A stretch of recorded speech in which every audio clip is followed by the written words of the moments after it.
How's it going, everyone? Today I'm going to show you guys how to reset an oil light on a 2020 Ford Transit. This is the F250 edition, a little bit bigger than the F150, but it should be the same concept. So we're going to be looking at the center console right there and using the keys on the right side of the steering wheel. So depending on where you're at, you're going to go back to the main menu. So you press this back button, go to that main menu, then you're going to scroll up or down looking for the settings tab, which is right there. You'll be pressing these three lines and you'll be looking for vehicle maintenance right there.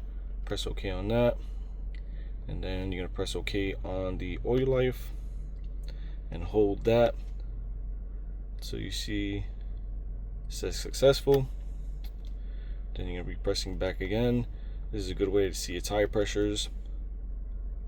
Okay, and go back to the main menu.